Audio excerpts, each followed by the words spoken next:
Hey, welcome back to another soapy video. In this video, I am going to be making a pumpkin soap, a pumpkin scented soap. I'm getting really into the whole fall vibes, fall scents for making all my products, from my candles and my soaps and stuff like that. So that is what is on the agenda today. So here I am just mixing my oils and my lye together and bringing it to trace.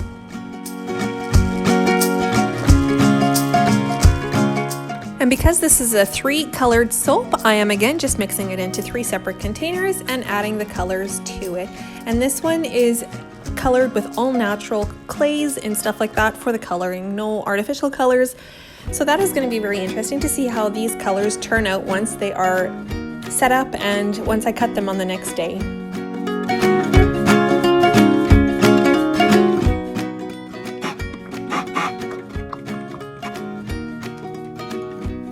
To the main batter, I am adding just a tiny little bit of turmeric powder. Actually, I think maybe it was like half a teaspoon or a teaspoon. I didn't want to add too much because it's not a turmeric soap. It is a pumpkin scented soap, so that is what I wanted to stick with, but I just figured I wanted to add a little bit of that just to add a little color to the main batter as well. And at this point, it is getting very close to being the thickness that I like for pouring, and I just keep checking my other colors to make sure that they're not setting up too quickly before I get to pour it.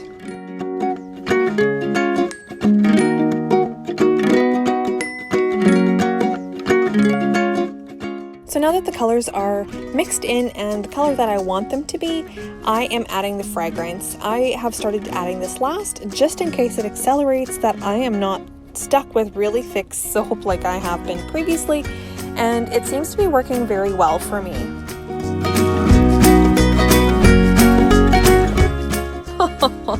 Would it even be a video without me making a mess or spilling something?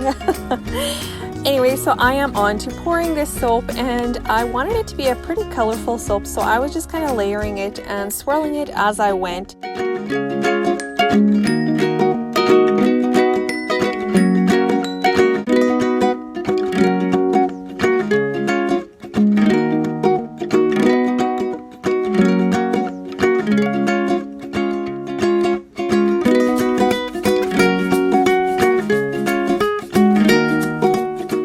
Once I have added all the different colors of soap batter, I just take my skewer tool and I start making swirling motions and just little loops and swirls like that, as you can see, just to kind of make sure that all the colors are kind of blending together, and hopefully it'll make a nice swirly design.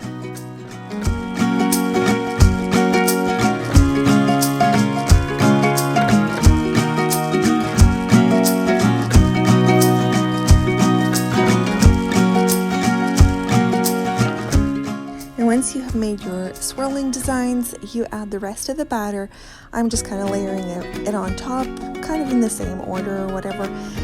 I am keeping a little bit of the batter back just for the very, very top, and once you have put on the second layer of batter, you again use your skewer tool and make swirling motions, but this time I do not go all the way to the bottom. I just kind of go halfway to where the second layer of colors started, so that I don't blend them in too badly with the bottom colors. But yeah, that's just my technique. You can do whatever you want. I know a lot of people, they do still go all the way to the bottom, and you know, I have sometimes too, but yeah, it just depends on the look that you want to go for. So here I am just putting on a little bit more of the top orange color, just to kind of keep it as the top layer, I guess, or whatever. And yeah, I'm just kind of lightly swirling that one in as well, adding a little bit of the white color on top before I put my spoon design on the top of this as well yet.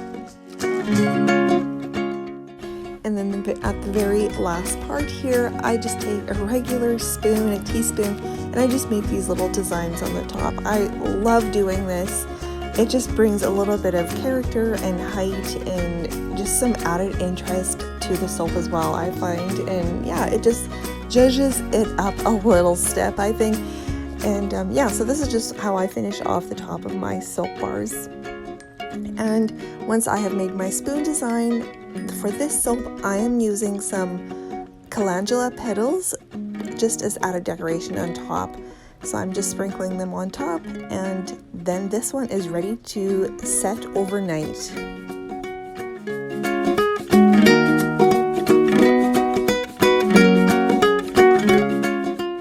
And there you have it. Look at how beautiful it is. I am so happy with this one. Like, it is just, yeah, it looks delicious, quite truthfully, but just the soft colors, and it really leans into fall as well. So I am very, very excited to cut into this one. All right, so it is the next day, and I am ready to cut into this pumpkin scented soap, and it smells really good. It has kind of like a warm vanilla smell to it. I don't smell a ton of pumpkin, but it really smells like fall and, you know, all the cozy warm vibes. So I'm actually really enjoying this one.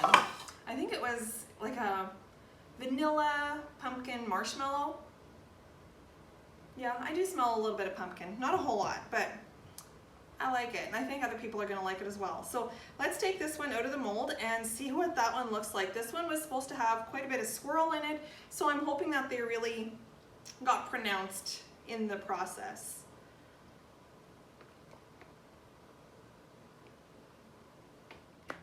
I think it's gonna be really pretty from what I can see. Hey, I like it. I think it's gonna be really nice.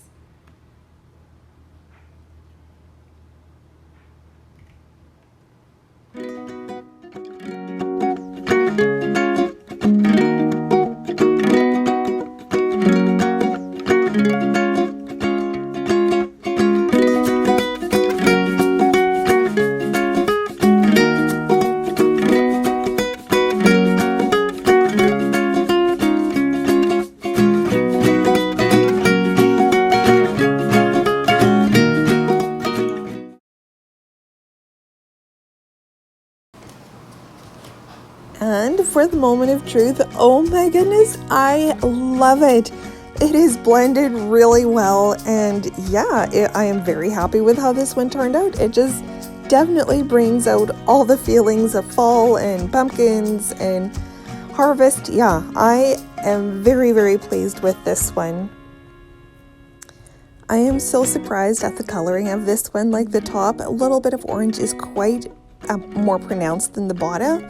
And the outside ring of it, do you guys see that? Like, the outside layer, it's like it has a little bit of a darker color as well there. So I am very curious to see if it's going to stay this color or how it's going to act, because I used all natural colors to color this one. So at this point, it is a couple of days later, probably almost a week later, where I am bubbling the soap, and oh my goodness, look at the different colors of this soap. It has darkened so much. I can hardly believe that it is the same soap bar. But it is. Don't worry, it is definitely the same bar. But look, like, I was so interested to see like how dark it had gotten. It was so light when I first poured it, and even when I cut it. And yeah, like, the coloring has really changed, but I just like it that much more, honestly. So here's a before shot. Look at the difference. So here it is in all its beauty, cut and beveled and ready to cure for the next 4 to 6 weeks. I hope you enjoyed watching this little thing come to life. And if you did, if you enjoyed this kind of content, please like and subscribe and hit that bell notification so you know when I have a new video coming out. Thanks for watching. Be blessed.